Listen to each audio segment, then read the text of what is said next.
Nós vamos falar aqui sobre governança, que é um conceito muito importante hoje aplicado à gestão pública, e que é um conceito progressista, ele é um conceito inovador, é um conceito que resgata, ou pretende resgatar, a capacidade de que a política seja de fato exercida, daquela mesma forma que lá no século XVIII ela nasce com os iluministas, pensando num Estado baseado na razão. Então, a política baseada numa razão de natureza pública. Aquilo que os romanos diziam lá da res publica, né? Aquilo que vem lá, né, de Roma, né, do Estado romano, né, a res publica. Então, governança é um conceito que já está, inclusive, instituído em lei. Nós temos o decreto 9.203 no Brasil, que instituiu o conceito de governança. E que os senhores e as senhoras que estarão exercendo uma função pública, quer no Poder Executivo ou Legislativo, irão se deparar com todos esses dilemas, com todas as deficiências, debilidades que afetam a gestão pública. E a grande pergunta que me fazem sempre, por onde eu ando, no Brasil, no exterior, é se as cidades são governáveis? Como melhorar a qualidade da gestão pública? Como oferecer melhores serviços à população? Como melhorar a qualidade da democracia para melhorar a qualidade da política, para melhorar a qualidade das entregas que são feitas à sociedade, o que nós chamamos conceitualmente na academia de valor público. Valor público é aquilo que se tem a capacidade de entregar do ponto de vista das políticas públicas que são formatadas. Correto? Então, aqui nós vamos trabalhar nesse conceito de governança. Vocês receberam aí um pequeno texto que eu elaborei, foi distribuído aos senhores aqui e às senhoras. Então, nós vamos trabalhar, né, para que nós possamos ter governança. Né, e quando eu comecei brincando aqui com vocês, perguntando qual é a cidade mais bonita de Goiás ou do Mato Grosso, a primeira coisa que se define, do ponto de vista de uma gestão, é qual é a missão, qual é a visão e quais são os valores. Quando nós falamos em missão, visão e valores, nós estamos falando daquilo que são as ações estratégicas que estruturam o nosso fazer político e administrativo. Muitas vezes eu pergunto, por onde passo, o que você faz lá no seu município? E alguém me responde, eu sou secretário municipal, ou eu sou vice-prefeito, ou eu sou o prefeito, ou eu sou um vereador ou uma vereadora. E eu sempre faço um acréscimo que é necessário e indispensável. Cada um dos senhores e das senhoras, no exercício da função pública, são, anotem aí, por favor, porque isso é fundamental para que vocês saibam, enquanto pessoas que estão se propondo a nos representarem nos parlamentos e nos executivos. Cada um dos senhores e das senhoras, no exercício da função pública, são agentes públicos que praticam atos em nome do Estado. Anotem isso, por gentileza. Agentes públicos que praticam atos em nome do Estado. Essa é a natureza jurídica, do ponto de vista do direito constitucional, do direito administrativo, pelo qual os senhores serão julgados nos seus atos, não só pelo controle externo, aqueles que estão relacionados, por exemplo, com o Ministério Público, com os tribunais de contas, mas, fundamentalmente, todo o nosso ordenamento jurídico constitucional, a partir da Constituição de 1988, se evidencia de forma mais clara ainda, coloca cada um dos senhores e das senhoras, especialmente no Poder Executivo, aqueles que serão aqui candidatos a prefeito ou prefeitas e que estarão lá exercendo essa função, como o agente público que pratica atos em nome do Estado. E vocês entenderão esse conceito mais adiante, qual é a implicância e a importância que isso tem no exercício do fazer político administrativo de cada um dos senhores e das senhoras. Correto? Esse agente público que pratica atos em nome do Estado, ele deve obedecer princípios afeitos à administração pública, princípios inerentes à administração pública. Existe um decreto federal 9.203 que estabelece um conceito de governança pública que vem da Comunidade Europeia, que é fruto de uma grande discussão que há desde o final dos anos 80 no mundo. O que é importante que vocês saibam? Tá? Primeiro, esse agente público que pratica atos em nome do Estado, que será cada um dos senhores e das senhoras exercendo uma função, quer no Poder Executivo, quer no Poder Legislativo, baseia a sua ação em princípios constitucionais de direito público, de direito constitucional, de direito administrativo, que são inerentes à administração pública do Estado. Entendo aí o Estado, a União, Estados e municípios. Nós somos um dos poucos países, a partir dos processos novos de Constituição que surgiram no final dos anos 80 do século XX, que temos uma realidade federativa que é uma Constituição trina. O que é uma Constituição trina? É uma Constituição que divide, compartilha competências, quer competências exclusivas da União, quer competências que são compartilhadas entre os 3 diferentes níveis do governo, quer competências exclusivas de cada nível do governo. Então, nessa Constituição trina, União, Estados e municípios, com competências federativas compartilhadas, atuam os agentes públicos. E uma grande dificuldade, muitas vezes, que as pessoas que vão exercer uma função pública ou que chegam para exercer uma função pública é compreenderem um conceito que a gente tem na sociologia, na antropologia, que se chama locus. O que é o locus? Ela já respondeu aqui, o local. O que é o local? O local onde eu, como agente público, vou praticar os atos em nome do Estado.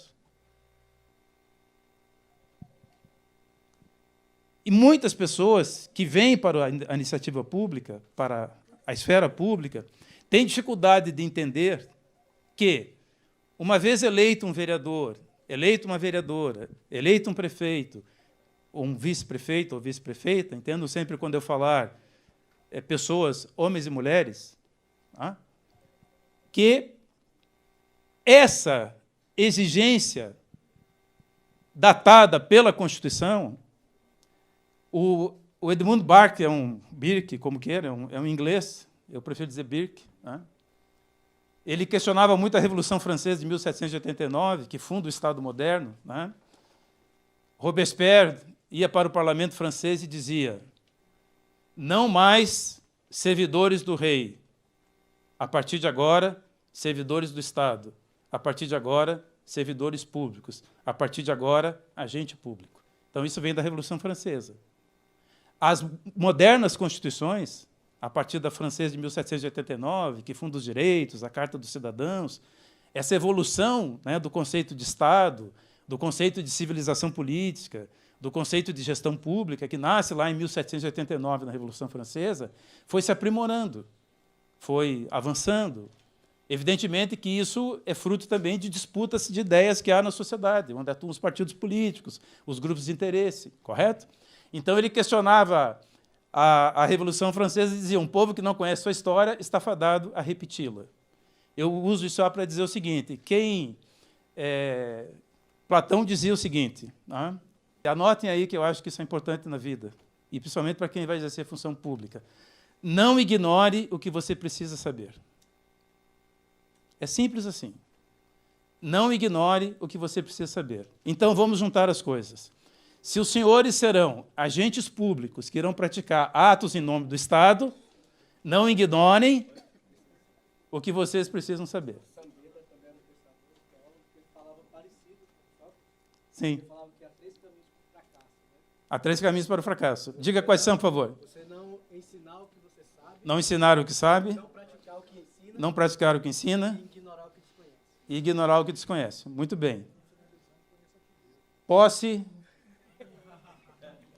Resolvido. Correto? Já vem o Heráclito, e diz o seguinte: não, mas vejam bem. O que o Heráclito diz? Nada é permanente, exceto a... Então, o mundo muda. A sociedade muda, se transforma, quer por impactos econômicos, sociais, culturais, ou obscuros, enfim, mas o mundo social está constantemente num processo de transformação. Transformação não significa que vai se andar sempre para frente, também há retrocessos na história. Correto? Mas vamos juntando as coisas, tá? Porque tem eu tenho aqui uma pretensão de entregar para vocês uma aula, conferência, que eu faço em vários lugares no Brasil e no exterior, que tenha pelo menos uma coerência acadêmica, teórica. né? Porque eu acho que é muito ruim quando você vai falar para um público qualificado, que é o caso de vocês, e não trazer uma coerência acadêmica. Então, vejam bem, nada é permanente exceto a mudança. Então, é evidente que vocês vão perceber, na condição de agentes públicos, que praticam atos em nome do Estado, que têm um ordenamento jurídico, constitucional que vocês precisam cumprir, que vão governar cidades, que vão aprovar leis, que vão fazer proposituras de iniciativas, que vão gerir orçamentos, que essas mudanças da sociedade também vão impactando a forma de se fazer política. Tá? E o que nós temos a ver com isso? A nossa história começa, o movimento trabalhista começa na Revolução de 30, com Getúlio. Tá? Aqui não há tempo para falar sobre esse aspecto da história política, mas nós temos um conteúdo que eu vou ministrar que é sobre isso. Isso já foi dito há muito tempo atrás, né? Os filósofos apenas interpretam o mundo, o que importa é mudá-lo. E quem faz política com ética, com dignidade, com decência, tem a oportunidade de mudar o mundo. O nosso centro de formação, como eu disse aos senhores e às senhoras, né, é uma iniciativa inédita, é uma inovação que nós estamos trazendo, e aí nós vamos trazer aqui agora para vocês quais são os nossos objetivos estratégicos, o que nós pretendemos com isso. Qual é a nossa grande pretensão que não terá êxito sem a participação de vocês. O que está sendo pensado aqui é para vocês, para todos os nossos membros, filiados, companheiros, companheiras, em cada estado da federação. Então, vejam bem, o que nós queremos fazer? Contribuir para o fortalecimento de competências e habilidades de gestão. Depois nós podemos entrar um pouquinho nesse conceito, o que é habilidade e competência de gestão.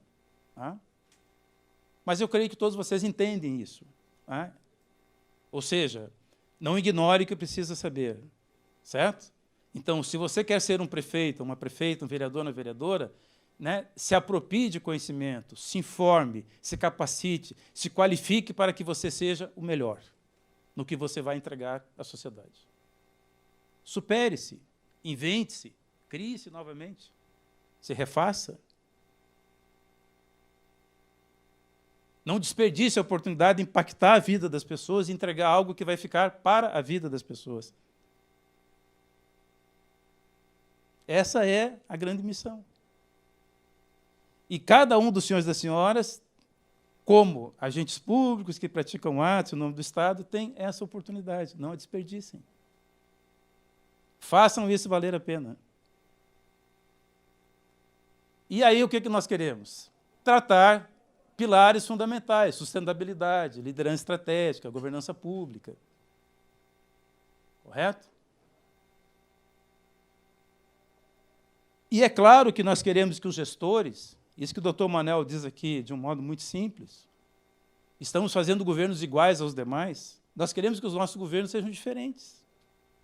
Não só sejam melhores do ponto de vista de compreenderem o papel que vão desempenhar na sociedade, mas que sejam diferentes no sentido de entender um conjunto de conceitos, de princípios, de diretrizes aplicáveis à gestão pública que podem ser levadas concretamente, na prática, em cada uma das cidades que vocês estão presentes, participando.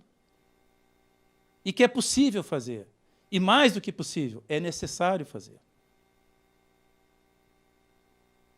Nós vamos estimular muito a adoção de metodologias de planejamento estratégico e social das cidades, porque esse é um conceito fundamental de governança. Correto?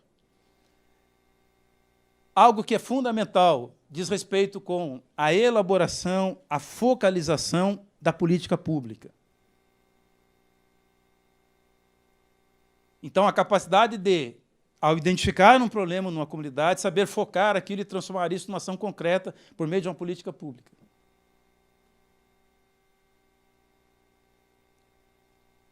Nós também queremos auxiliar os senhores e as senhoras nessa governança a monitorar resultados. Quem não focaliza, não mede, não avalia, não audita, não monitora, não sabe o que entrega. E se está entregando, não sabe comunicar à sociedade o que está entregando. E se não mede o impacto, o que aquela política trouxe de benefício ou não, qual é o grupo setorial que foi atendido ou não, e como é que isso na prática ocorre, se não consegue fazer isso, né, é aquela velha história dos meus amigos publicitários que sempre me ensinam, né, a diferença entre o ovo do pato e o ovo da galinha. Eu acho que todo mundo conhece essa história, né? Todo mundo já conhece essa história. Vocês sabem que, do ponto de vista da ciência, você sabe que o ovo mais nutritivo é do pato. Sim. Não, eu perguntei para um biólogo da UNB, que é meu amigo, eu digo pato ou patas? Ele não diz pato, porque o pato põe ovo. Mas aí eu vou ficar com a UNB nesse caso, eu não vou cometer aqui a indelicadeza de dizer que o biólogo está errado. Então eu digo assim, qual a diferença do ovo do pato e o ovo da galinha? E qual é o mais nutritivo? Aí o mais nutritivo é o ovo do pato. Agora, você sabe o que vende? O ovo da galinha, sabe por quê? Porque a galinha, quando põe o ovo, canta, anuncia, avisa, comunica, gera relacionamento, Pedro, né? Gera empatia. Pus o ovo, está aqui. Certo? Não sabiam dessa? Pois é. Então, uma ação articulada que nós vamos realizar, né? Inclusive envolvendo todos os movimentos. Tá? Se aqui existem lideranças, tá, dos movimentos nossos, todos organizados internamente, esse trabalho aqui vai perpassar todos os movimentos. Tá? É um trabalho integrado. E vejam, qual é a nossa missão nesse Centro de Formação de Gestores Trabalhistas? Qual é a nossa missão? Nós vamos estimular o quê? Os grandes compromissos que nós temos a nível nacional, que vem da nossa história, mas, fundamentalmente, o compromisso com o desenvolvimento local, que é um conceito que nós trazemos lá da endogenia. O que é esse conceito que vem da endogenia? Certa feita, eu fui convidado para fazer uma palestra, era para vários municípios de uma região, em São Paulo, e sempre eu faço o seguinte, eu chego numa cidade, me hospedo e pergunto para a pessoa, o gerente do hotel, como é que é a cidade? E ele me diz o seguinte, aqui é uma maravilha, mas só tem mato. No outro dia pela manhã, perguntei à moça que estava me atendendo, qual o seu nome, Isabel? Me fale da cidade, Isabel. Olha, diz ela, professor, é uma cidade belíssima, eu durmo aqui com as portas abertas, janelas abertas, mas é um matagal terrível. E a região toda era assim. E aí, quando eu me reuni com eles, disse, olha, a primeira coisa que eu quero sugerir a vocês é que façam um projeto de turismo ecológico. Vocês têm aqui o que falta em muito lugar do mundo, mato.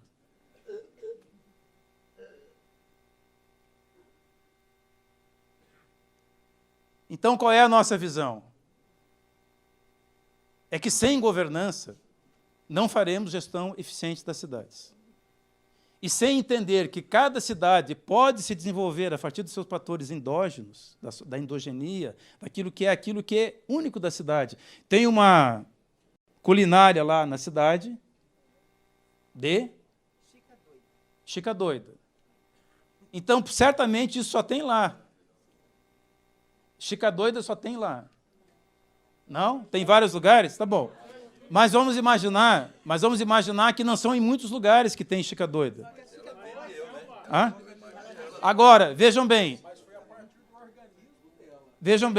mas quem chegou aqui, e aí vamos usar um termo bem adequado da publicidade, quem chegou aqui e vendeu Chica Doida foi ela.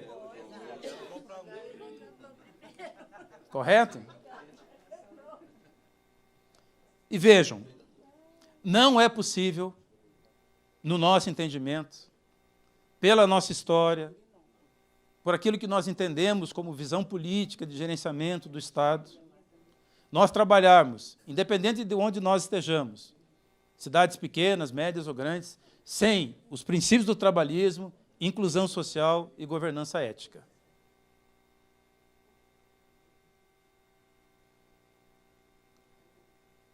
Vocês sabem que no nosso programa de governo, na nossa carta, tem vários compromissos, correto? Então me perguntaram, por onde nós vamos começar a elaborar um programa de governança para as cidades? A partir daquilo que já está no nosso programa. Então nós já temos aqui foco para políticas públicas, nos nossos programas municipais, nas nossas ações do Legislativo. Então você sabe que o primeiro é com as crianças, o segundo é com os trabalhadores, então aqui vou adiantar um pouco, o terceiro é com as mulheres, enfim. Os nossos compromissos. Então, aqui, nós estamos partindo desses pressupostos que já estão definidos. Tá? Aqui são os 8 módulos que eu avisei a vocês, que serão as aulas conferências que eu irei ministrar. Tá?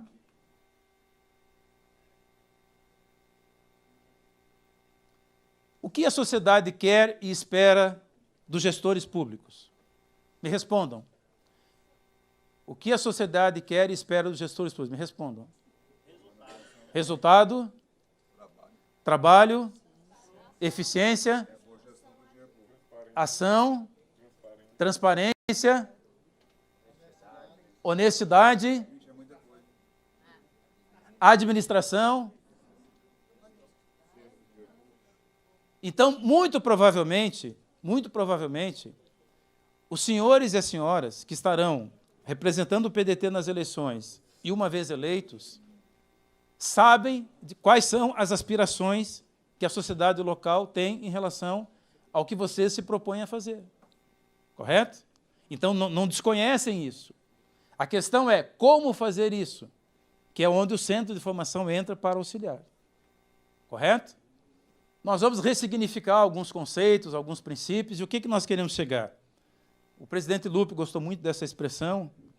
Nós queremos encontrar um modo trabalhista de governar. Nós queremos deixar uma marca. Anotem isso, por favor. Um modo trabalhista de governar. Nós queremos deixar uma marca, né, que, onde nós estejamos exercendo função pública, exista um modo, um jeito, uma maneira trabalhista de governar, de exercer a administração. Correto? Você já deve ter visto isso do Max Weber, que é um sociólogo alemão. Ele cria um conceito da teoria do Estado racional, né, tem a tipologia de liderança. Liderança é um dos macro temas que nós vamos participar. É uma aula muito interessante, conferência sobre liderança. Né, convido vocês para que não percam. Tá? Mas o que está escrito ali? Conseguem ler?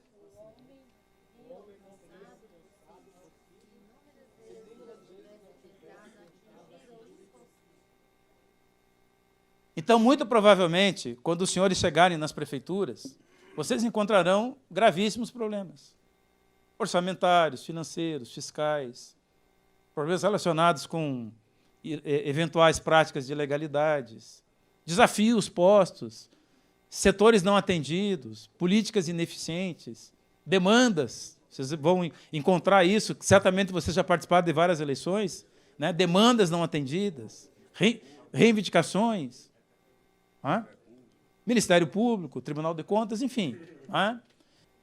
As pessoas me perguntam, por onde eu ando, se o trabalhismo é uma doutrina política ultrapassada, antiga, se aquilo que nós estamos propondo, porque frequentemente, constantemente, ressaltamos a importância dos nossos líderes, falamos de Getúlio, de Jango, Darcy Ribeiro, Brizola, e eu costumo dizer o seguinte, também anotem isso, que eu acho que isso é muito importante. Se nós estivéssemos agora no Império, sabe o que nós estaríamos fazendo? Lutando contra a escravidão.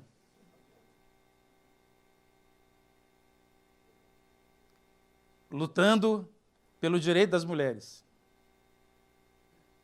Lutando para que todas as vozes fossem representadas e tivessem direito à voz. Sabem o que é isso? Nós somos contemporâneos, porque as nossas causas são causas populares. São causas que estão enraizadas nas demandas da sociedade. Quando nós falamos, num novo trabalhismo, alicerçado, em princípios de governança, nós não estamos renunciando às nossas causas, nós estamos encontrando maneiras de fazer com que as nossas causas sejam levadas à prática. Correto?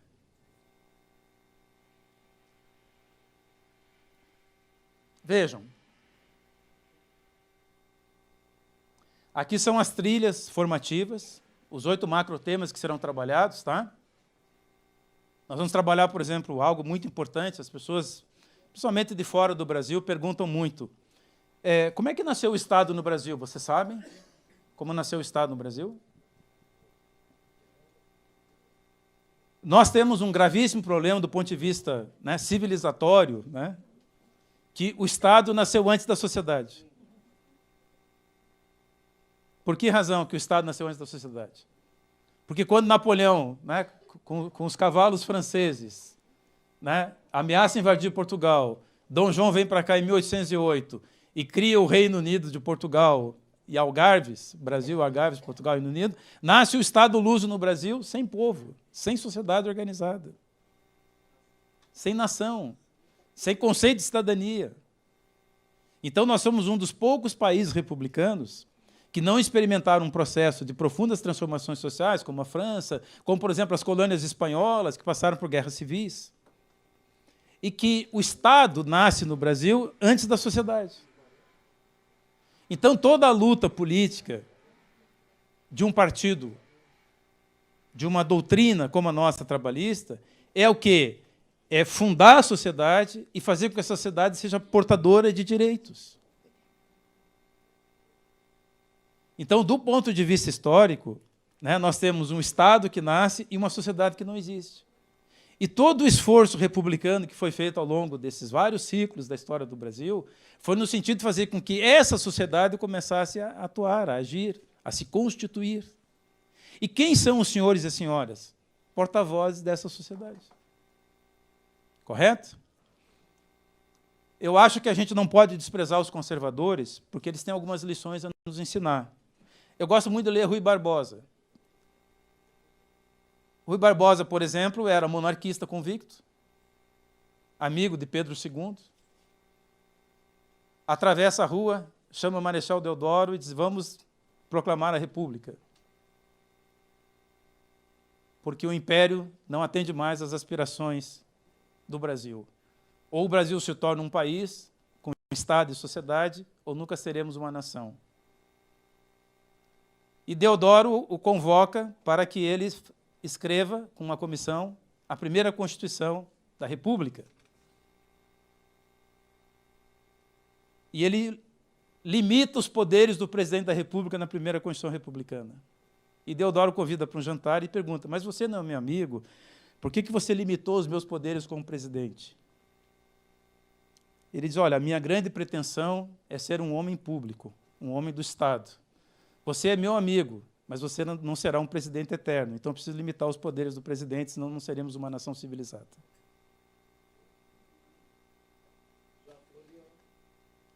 Já Floriano, né, rasgou. Bom, então vamos lá. Já falei um pouco das características da federação. Competências federativas. Vocês vão governar as cidades, quer no executivo, quer no legislativo. Eu já falei um pouco aqui das competências, né, que existem. Né? O que são competências? Aquilo que vocês podem, né, lá no artigo 30, por exemplo, da Constituição, diz que os municípios podem legislar sobre assuntos de seu peculiar interesse. Correto?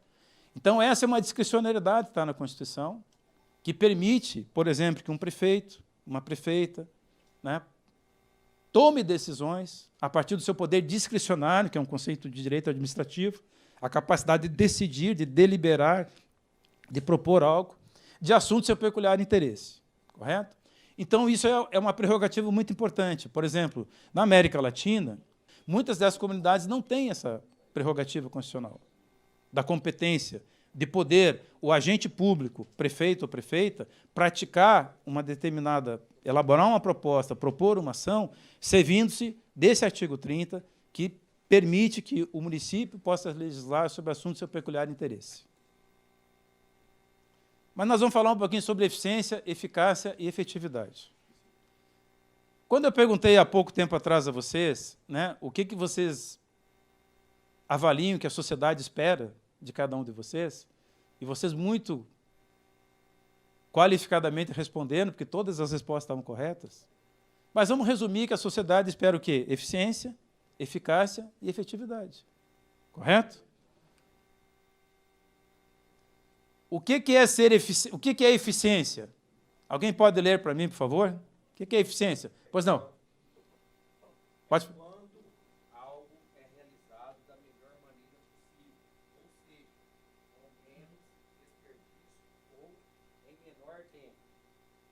Podem tomar nota, ou fotografarem se quiserem, tá? Então, a eficiência nos remete ao quê? Né? Qual é a melhor maneira de resolver algo, de enfrentar um problema, de criar uma solução? O que é eficácia? Me ajudem, por favor. É quando um projeto, programa, pessoa atinge o objetivo e as metas. Então, eficácia é quando? Projeto, programa, pessoa e atinge o objetivo e as metas. E o que é efetividade? É a capacidade de fazer uma coisa eficácia, da melhor maneira possível. Então, vocês viram aqui, ó, que eu posso ser eficiente, mas nem sempre eficaz. Eu posso ser eficaz e não ser eficiente. Mas se eu tiver efetividade, eu vou juntar eficácia e eficiência. Então, eu costumo sempre dizer que o que as pessoas querem é que os governos sejam éticos, eficientes, eficazes e efetivos.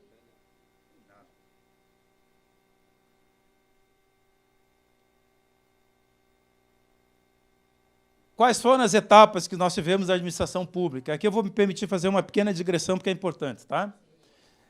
Que sociedade nós tínhamos antes de 1789, antes da Revolução Francesa? A sociedade patrimonial, né? Baseada no quê? Nos interesses do absolutismo, da monarquia, do reinado. Esse modelo de administração patrimonial ele vem para o Brasil e se instala aqui em 1808 com Dom João. E o primeiro império, a fase de regência, o segundo império e os primeiros 30 anos da República, 1989 até 1930, nós estávamos aqui no que nós chamamos de etapa do patrimonialismo, em que não havia, né, um conceito de res pública. Os interesses privados se confundiam com os interesses públicos. Bom, aí nós passamos por uma fase da administração burocrática. Aqui, ó, nessa fase da administração burocrática, é que nasce o trabalhismo. A primeira reforma administrativa do aparelho de Estado no Brasil é proposta pelo governo Vargas, e em 1936 é criado o DASP. Sabem o que é o DASP? Departamento de Administração do Serviço Público. Sabe qual era a grande pretensão do DASP? E vejam como o trabalhismo, e a partir daí vocês vão entender qual é o nosso papel na sociedade brasileira, como o trabalhismo foi extremamente inovador a partir do momento que se funda, se constitui e começa a atuar no Brasil, que olha para o Estado brasileiro e vê todas essas mazelas que haviam do patrimonialismo e propõe um Estado burocrático, que é um conceito do Max Weber, que é um sociólogo alemão. O que essa reforma e o que o DASP pretendia? Sabe o que o DASP pretendia? O DASP queria levar uma inteligência para o Estado, para o âmbito do Estado. Pessoas que pensassem o Estado, pensassem em políticas públicas, pensassem em estratégias, metodologias, ações. Ou seja, aquilo lá que o Robespierre dizia, né, antes da guilhotina, né, decepar sua cabeça, agente público, agente do Estado, agente que transforma em nome da sociedade. Correto? Talvez vocês não saibam, mas por um decreto do presidente Vargas, foram criadas 1.100 cidades no Brasil. Então, a história do trabalhismo se confunde com o princípio de federalismo. E essas cidades, que eram simples logradouros ou vilas, que foram criadas por um decreto presidencial, passaram a ter autonomia política, eleger prefeitos, prefeitas, vereadores.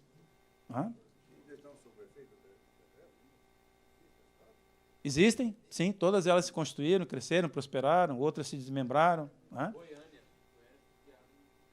Exato. Do Vargas, sim. Bom, e aí nós vamos para essa fase aqui do gerencialismo, tá?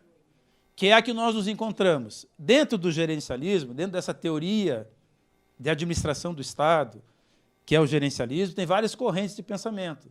Neoliberal, liberalismo, tá? Estado mínimo, Estado máximo. Tá? Aí é que nós vamos entrar depois detalhadamente na governança e qual é o conceito trabalhista que nós temos sobre qual é a melhor alternativa para nós levarmos as nossas ideias, as nossas causas, as nossas ações para o âmbito da nossa ação política e administrativa no Estado. Quando eu falo Estado, entendo aqui, no caso de vocês, municípios. Aqui vocês viram a administração pública burocrática, tá? E vejam que interessante. Com a criação do DASP, com esse conceito de administração racional, o que se pretendia? O que Vargas pretendia com a primeira reforma administrativa? Vejam bem, profissionalização. Nunca ignore o que você precisa saber. Seja o melhor. Seja um profissional, no sentido de entender papel, missão, visão e as competências e habilidades que você precisa ter enquanto gestor. Se qualifique, se prepare, se esforce, aprenda. Eu diariamente aprendo. Aprenda. Aprenda como fazer, aprenda como resolver, aprenda como exercer a sua função. Vocês convidariam uma pessoa que nunca dirigiu um Boeing para fazer um trajeto simples entre Brasília e Miami?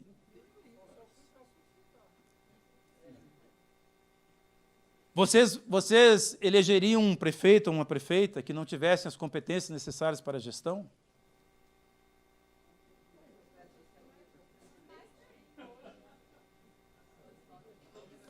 Aí ela me respondeu algo. Quem é que respondeu? Alguém respondeu aqui, não, mas elegeram um presidente que não tinha. E vejam a que ponto nós chegamos. Ao ponto de que o próprio sistema de representação democrática corria o risco de deixar de existir. Correto? Então, uma coisa muito importante, né? Não dê o poder a quem não sabe exercê-lo. Não dê o poder a quem não sabe usá-lo. Não dê o poder a quem não sabe que o poder é passageiro, mas o que nós fazemos é permanente. Vejam bem,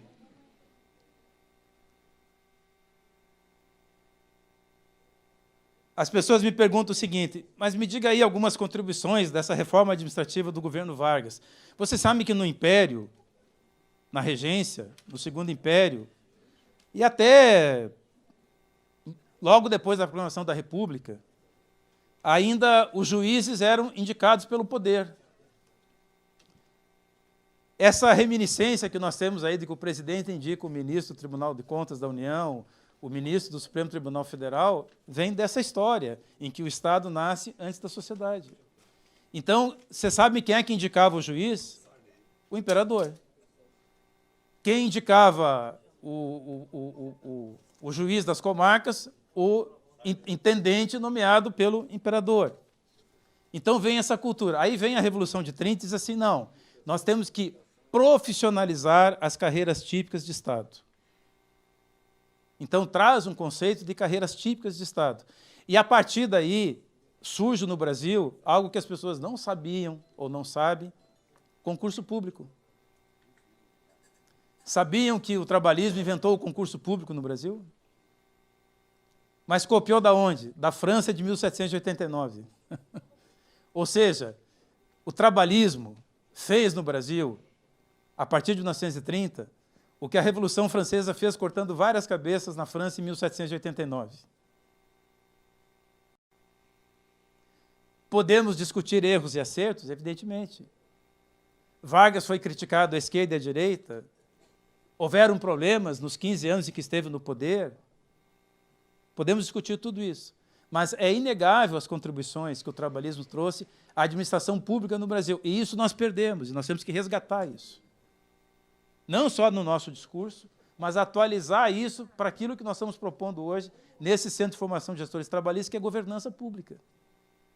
Porque a primeira força política organizada, e haviam vários partidos, conservador, liberal, republicano, enfim, ninguém propunha o que foi proposto por Vargas a partir de 30.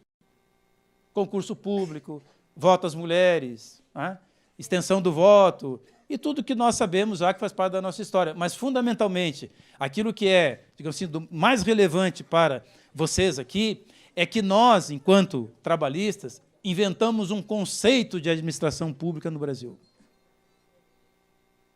E muitos dos princípios que vêm desse conceito de administração pública permanecem até hoje. Eu vou citar alguns. E que vocês vão se defrontar no exercício das suas funções públicas. Sabe qual foi o primeiro princípio que Vargas pediu que colocassem nesse novo ordenamento da reforma administrativa? Sabem qual foi? O princípio da legalidade. Ou seja, aquilo que todo mundo sabe, porque Certamente vocês sabem isso melhor do que eu. Na administração pública, eu só posso fazer aquilo que a lei previamente autoriza. Ah? Vocês sabem desse conceito? Sabe a diferença entre direito público e direito privado? No direito privado, eu posso praticar todo e qualquer ato que a lei não proíba. Na administração pública, eu só posso praticar os atos que a lei prévia e anteriormente autoriza.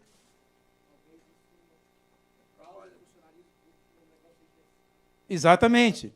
Então, uma grande pergunta que faz, e uma grande crítica que tem à administração burocrática, que essa administração burocrática se tornou lenta, retardatária, refém de grupos de interesses, contra os interesses da sociedade que quer celeridade, agilidade, rapidez nas decisões. Mas eu pergunto a vocês, seria a legalidade, o princípio da legalidade, um impeditivo à eficiência? Então, sempre que eu vou falar para gestores públicos, né, eu digo a eles o seguinte, imagine um país que não estivesse esculpido lá como o primeiro e basilar princípio da administração pública, o princípio da legalidade. O que seria desse país? E os senhores vão se defrontar com isso, vocês vão chegar lá e vão dizer, olha, eu quero resolver tal assunto, lá no bairro tal, na localidade tal, no conglomerado tal. Faça isso. E aí vai surgir alguém que vai dizer, olha, temos que olhar se é possível, se está na lei orçamentária, se está na LDO, se está no plano plurianual, se faz parte dos nossos programas, se temos recurso orçamentário, se temos disponibilidade para fazer isso, se isso está constituído numa política pública. Então, eu sempre digo que uma das mais importantes tarefas de uma liderança, de um líder, é saber que não sabe. Quando eu sei que não sei, eu busco me assessorar das pessoas que sabem. Aí eu exerço a minha liderança propondo o quê? Eu lidero pessoas. Certo? Então vamos imaginar o seguinte, um presidente da República, evidentemente que ele não é um doutor em direito constitucional, ele não é um médico, ele não é um professor, né? Ele não é um especialista em cada um dos assuntos que ele tem que tratar. Mas o que ele vai fazer? Ele vai procurar se cercar dos melhores, ou pelo menos deveria fazer isso, né? Para que ele tivesse uma equipe de pessoas com competências e habilidades que o ajudasse a governar. Ele lidera o processo. Então, se eu sou o líder de um processo, se eu vou ser prefeito de Niquelândia, daqui a 10 anos, o que eu vou fazer? A primeira coisa que eu vou fazer, tomem nota disso, isso é fundamental. Eu vou elaborar um diagnóstico situacional de Niquelândia. O que é um diagnóstico? Anotem isso, por favor. Conheçam a cidade que vocês querem governar. Quais são os principais problemas? De infraestrutura, de saúde, de educação, de segurança, né? Saneamento básico, meio ambiente, um diagnóstico, né? Então, quando eu faço um diagnóstico situacional, que eu entendo o locus, o local que eu vou governar, isso serve para os vereadores, para as vereadoras, vocês vão começar a identificar nesse diagnóstico onde estão aquilo que nós chamamos hoje, na academia, de déficits democráticos. Anotem esse conceito, déficits democráticos. É aquilo que a democracia formal representativa não está entregando mais aos cidadãos. E que vai ser objeto de uma política pública que vocês vão liderar, que vocês vão propor na Câmara, que vocês vão conduzir. E não há nenhum problema em dizer, eu não conheço isso, mas eu vou buscar quem conhece e eu vou liderar esse processo para que isso ocorra. Esse é o papel da liderança. Sejam líderes. Elaborem um diagnóstico, entendam qual é a realidade, o que eu vou governar, o que eu vou gerir, o que eu vou propor, o que eu vou fazer. Correto? A partir desse diagnóstico, vocês vão começar a entender o seguinte, qual é o papel que vocês vão exercer como liderança e a partir do quê? Vocês vão construir o planejamento das ações que vocês vão liderar com as equipes que vocês vão formar. Correto? E todo mundo tem competência e habilidades. Hoje eu não vou falar sobre o mapeamento de competência e habilidades, né, que é algo que está se usando muito em vários países, mundo afora, que é aquilo que é necessário para que você saiba, né, quais são as habilidades que alguém que está com você tem. Então, usufrua das melhores habilidades que as pessoas têm nas suas equipes. Não mande alguém fazer o que não sabe fazer, vai dar errado. E se você quer que essa pessoa esteja com você, propicie as condições para que ele aprenda. Se ele aprender, a organização aprende. Isso chama-se desenvolver competências e habilidades e internalizar conhecimento nas organizações. Esse é o conceito acadêmico, eu estou dizendo na prática como fazer. Competência, habilidade, atitude e resultado. É isso. Então, essa busca por eficiência, por eficácia, por efetividade é um desafio. E o outro desafio é encontrar esse modo trabalhista de governar que seja fiel às nossas origens, fiel àquilo que nós temos como propósito na sociedade brasileira. Um partido existe para quê? As pessoas me perguntaram outro dia, lá na fundação. E eu quero fazer a mesma pergunta a vocês.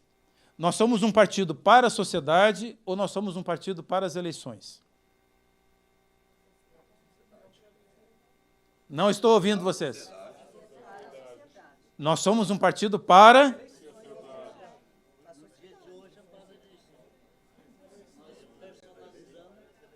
Então, vejam bem, nós somos um partido para a sociedade que disputa eleições. Anotem isso. Nós somos um partido para a sociedade que disputa eleições. Eu posso não me eleger neste ano e me eleger na eleição seguinte. O que eu não posso é não fazer um bom governo quando eleito. Entenderam? Qual é a missão? Qual é o desafio que está posto? Correto?